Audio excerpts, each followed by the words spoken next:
I'm a filmmaker and writer and visual artist based between Oregon and Detroit and sometimes New York.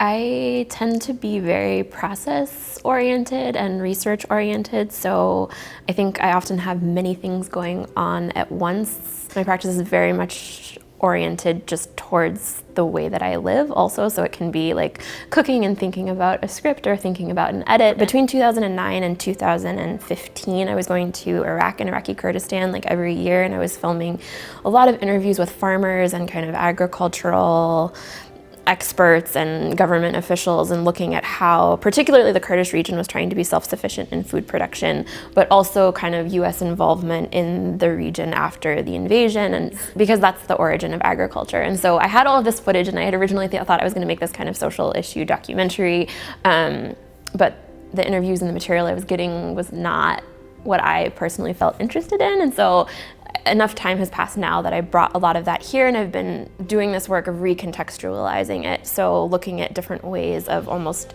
visualizing the mass of information that I got, the types of information, and just organizing it in new ways that aren't so documentary, but more thinking about larger themes about humanity and how we feed ourselves and how we treat the land. And I think like originally I had thought it was going to be just a film, but I think now it's going to be more of an installation based with multi-channel video. And so that's one thing. And then the other, just looking at ways that we can generally kind of de-orient perspectives away from a human-centric one and more into humans being part of a larger ecosystem. I've been doing these redactions, they're both like still and moving image, where I'll like block out everything in the frame except for some things that are part of the natural world. So I have like, I got like these 35mm film trailers, trying to pick ones with movies that have names that are sort of like about the Earth. So I think I got like Forces of Nature or Here on Earth, or also Independence Day, like thinking about the planet in peril ones.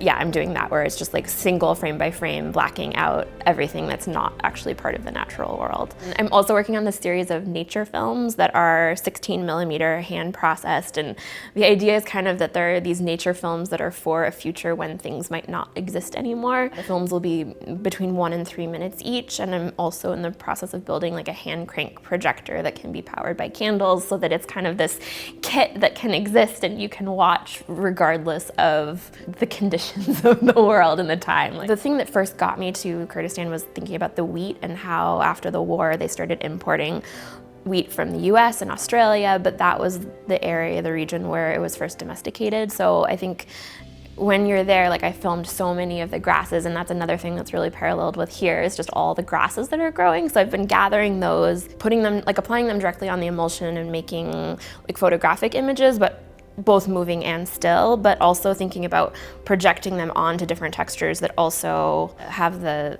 grasses, because there's something about like this scale that changes when you're recording something. So when you put it directly on the emulsion, you're getting like the exact size of what that image is, but then you project it or you put it in the enlarger to print it out and it becomes larger. And so it's just like creating these different projection elements it's a kind of cool way to experience things on multiple scales. I've been really nomadic for like these past few years, and when I got here and I saw all the space, I was like, oh wait, I can expand and I can do some other things. And so yeah, the 3-dimensional things have definitely increased since I've been here. Like over the years also, like in that way of getting away from the digital world, I've also gotten more towards analog film, which I like, again, because it's a physical object and there's something very finite about it, both in the production, like you have this limited amount of material that you can shoot with, but also then when you're editing, it's like you kind of have what you have, and so the constraints force you to